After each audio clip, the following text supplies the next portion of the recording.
Hello, I'm Richard with EV4U Custom Conversions. And in this video we're going to talk about EV component, EV conversion component choice comparison.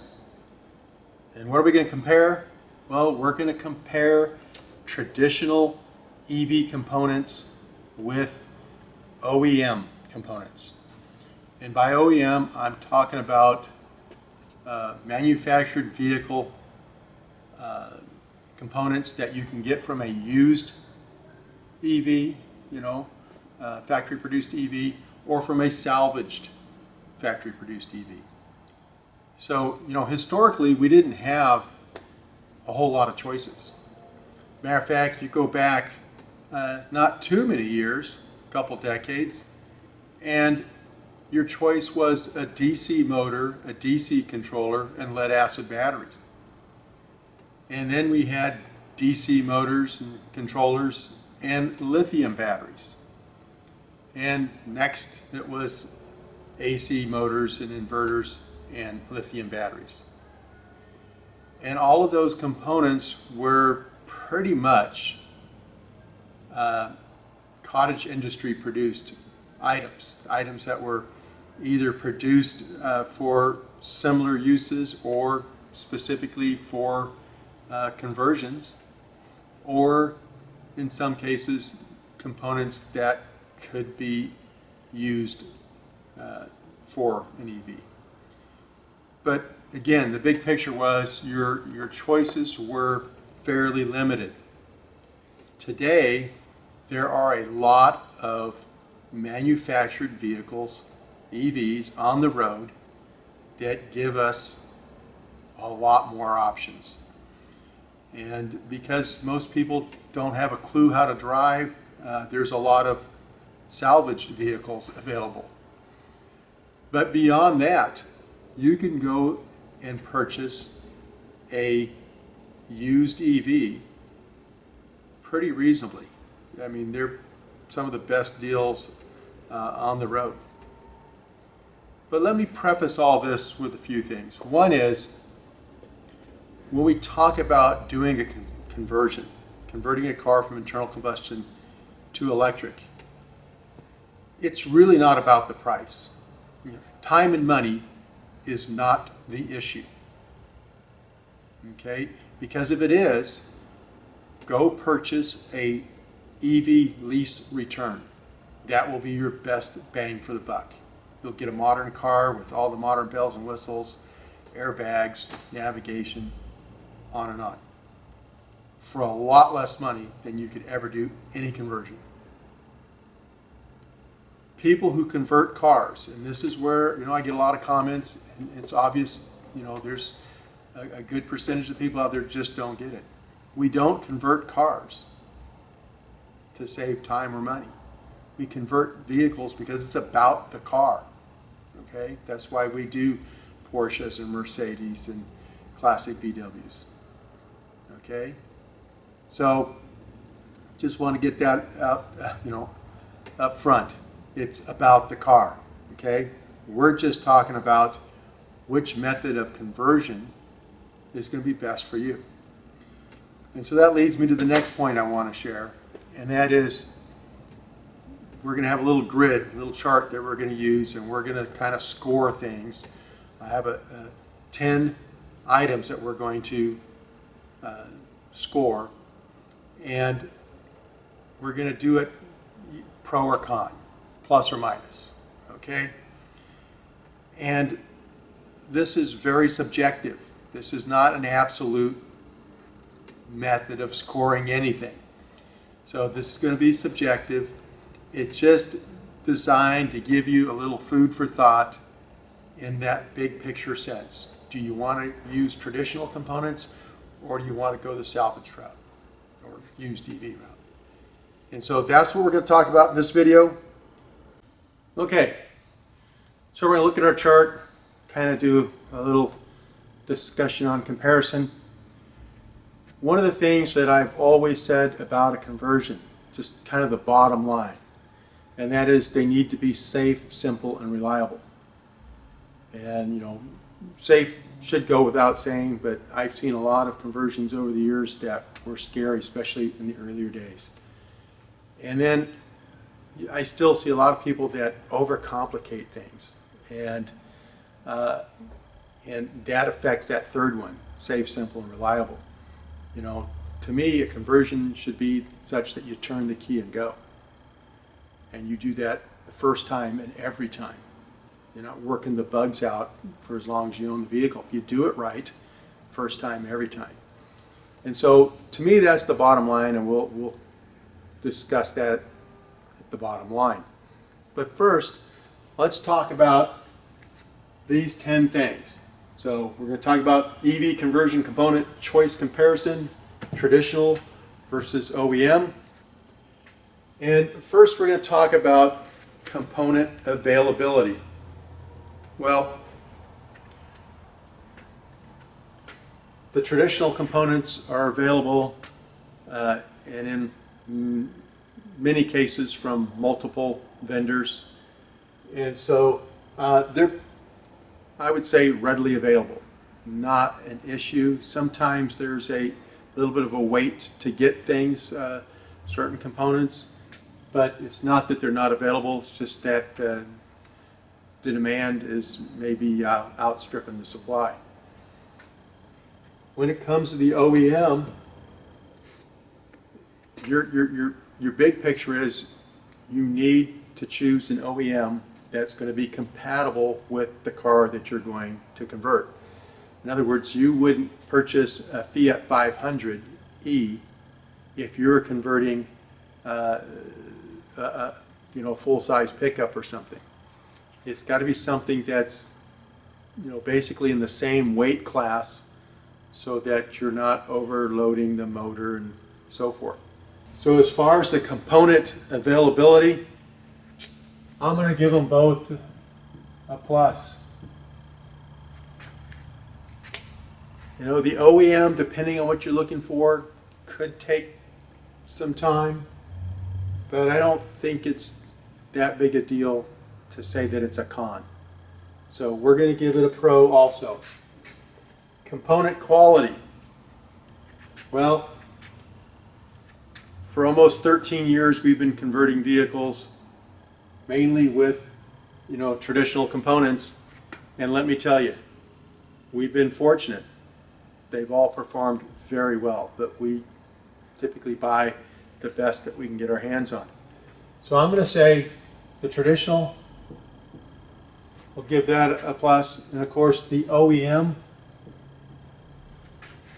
deserves a pro also, but I'm going to give it a second plus because OEM quality products are better than the traditional conversion components. They're typically liquid cooled, their motors are liquid cooled, your inverters are liquid cooled, the DC to DC converter, they're just built tough.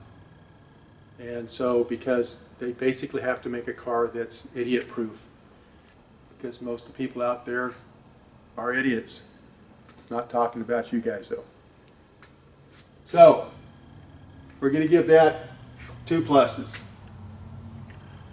So now we're going to talk about the overall knowledge required to do the conversion. So a traditional conversion really is quite simple. It doesn't require a lot of knowledge. It does require an understanding of the big picture and some basic knowledge. And that's what our workshops are all about. We give you the basic understanding, that big picture understanding, so that you can make wise decisions on compatibility of components, compatibility with the vehicle, so forth. But in the big picture, the overall knowledge for a traditional one, we'll say it's a pro. A lot of information out there, and so we'll say that that's not an issue. Now,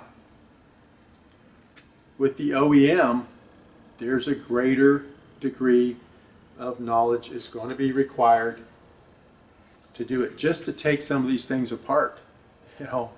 How do some of these things come apart? The manufacturers, a lot of times, really, they build things not to be serviced, not to be taken apart. And so you may need special tools, or you may need to have a way around not having a special tool. And so your insights, your general knowledge is going to have to be greater with an OEM than it is with traditional, substantially. Okay, we're talking about a much more complex setup than you have with a traditional component layout. And so when we're comparing between the two, this one's definitely a con in that aspect. Overall skill required. You need a certain amount of knowledge and mechanical and electrical aptitude to be able to pull that off. And so the overall skill in that electrical and mechanical aptitude is going to be far greater with the OEM than it is with the traditional. So we're going to do this for this line item also. The traditional components, for the most part, it's pretty much bolt in, so the skill level's not real high. If you can buy your adapter coupler, off the shelf, that again keeps that skill level down. You may have to do some minor fabrication for motor mounts, and of course your battery, your cell containment. Fabrication requirements. Again, what I just mentioned, there are a few that might be required for the traditional setup. Not huge. A lot of people have been doing it for a long time. I'm not going to count that as con. However, with an OEM, you're taking something that was specifically designed for one application and you're trying to repurpose that. And so there really aren't off-the-shelf adapters and things like that at this time. And to get something that was designed to fit in a certain area, to fit in the area that you have available, on and on and on, it's going to be more of a challenge. And so you're going to have greater fabrication requirements to make all of that work. Overall difficulty. Well, that's kind of plays with what we've seen. We're kind of going to do the math on your overall knowledge requirement, your skill requirement, your fabrication requirement. So the overall difficulty, again, not so bad with the traditional. The OEM is going to get a minus there. Okay. So now, time requirement. Once you have the components in hand, so you've already purchased your salvaged OEM or your used EV, and you have your traditional components to purchase, the time requirement is night and day. I did our 74 VW Karmann Ghia in my spare time in 8 days, 8 or 9 years ago. Okay. It's not a big deal, and I've done many of them, so it would take somebody else that's doing it for the first time longer, but still that comparison is what we're talking about. You can do a traditional conversion using traditional components much quicker than you can do the OEM. If for no other reason you have to disassemble the OEM and then reassemble it in the donor car. So we're going to, in a time requirement, we're going to give another plus here and a minus here. Overall cost. Here's where we're going to see the tables turn. But again, like I said, this is all subjective. It's not absolute. Depends on what you're doing, what your capabilities are, what your skill levels are. But I think in a general sense, if you have a good skill set, you're able to weld and fabricate, and you can do everything yourself, the OEM will be much less expensive than the traditional. Traditional conversion components are not cheap. And so by getting components that are used and retrofitting them for your conversion, and like I said, if you have certain skill sets, definitely going to be less overall cost. But if you don't have those skill sets, this could very much turn to a con, because you're going to have to pay somebody else to do that fabricating, to do that design work, to do whatever you can't do yourself.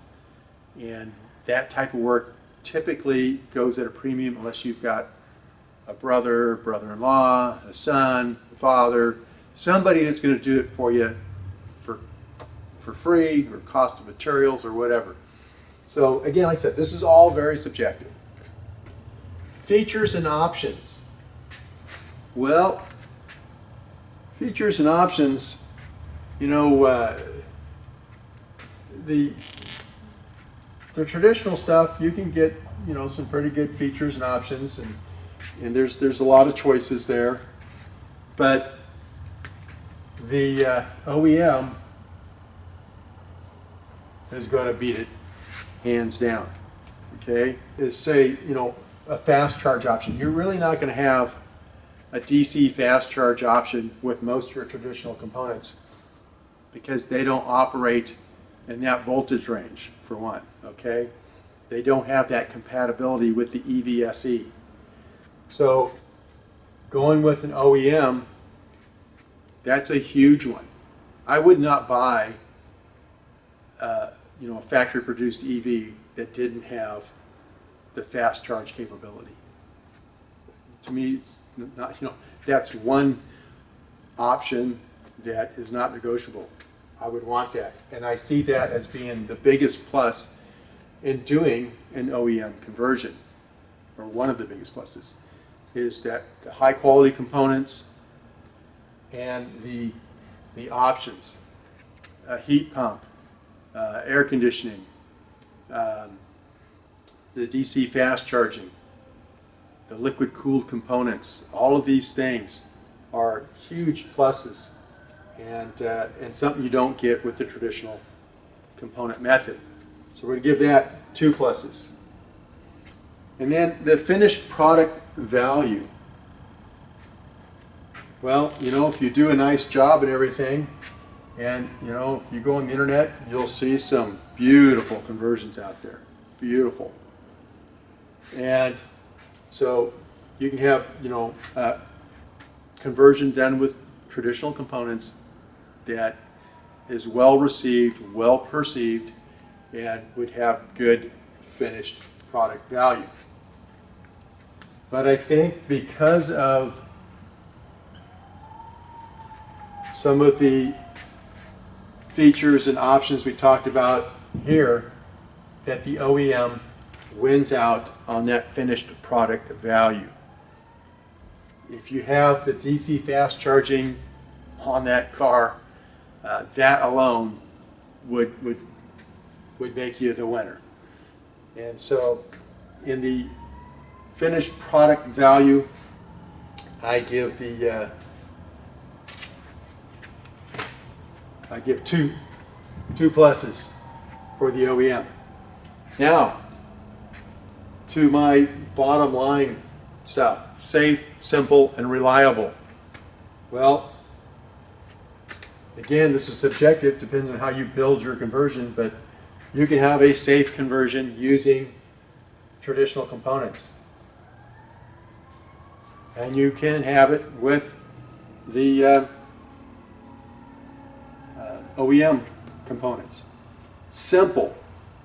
Again, what you take out of the conversion car, the internal combustion components, what you take out is going to be 1,000 times more complicated than what you put in using the traditional EV conversion components.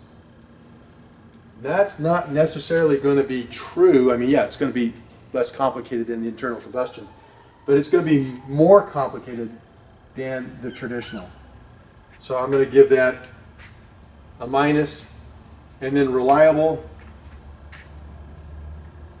Yep, I drive one every day. Traditional components, extremely reliable. And again, that's subjective. Depends on how you design and build your EV too. But all things being equal, we'll give that the same score there on reliability. So if we just count up the pluses here, we've got 1, 2, 3, 4, 5, 6, 7, 8, 9, 10, 11, 12. We have an overall score of 12 for the traditional. And we have 1, 2, 3, 4, 5, 6, 7, 8, 9, 10 for the OEM. So if you just looked at this, you'd say, oh, the traditional is the better way to go. Not necessarily. The big determiner in my mind as to which route you should choose is going to depend on the assets that you bring to this conversion. What skill sets do you have? If you're mechanically and electrically inclined and have a good aptitude in those areas and have the ability to disassemble and then reassemble and have it work, an OEM, then I think it's by far the best choice. You can get your components that are superior for pennies on the dollar.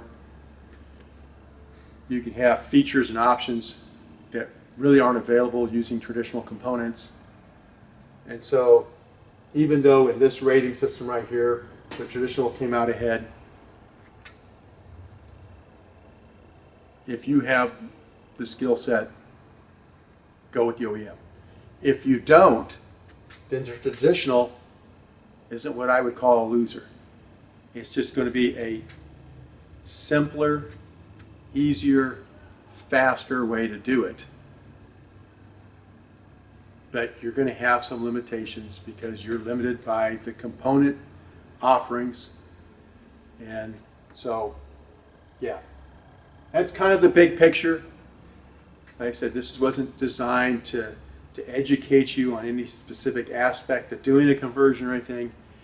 This is just a big picture perspective here of when you're contemplating doing a conversion and you've decided you want to convert a certain car, and you can say, well, this set of traditional components will be compatible with that, or this OEM vehicle components will be compatible with that. Which way should I go? And so based on your knowledge and your mechanical, fabrication, electrical skills, aptitude, that's really what's going to play into that decision. So that's why I said from the very beginning, this is very subjective. It's based on your abilities, and so, or your what you have available to you.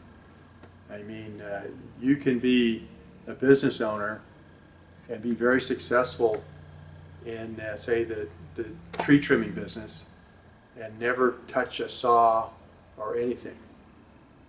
If you've got the personnel that is qualified to do that, that's all it takes. So depending on the assets that you bring to the table, that's going to determine traditional or OEM. Thanks for watching. We'll see you next time.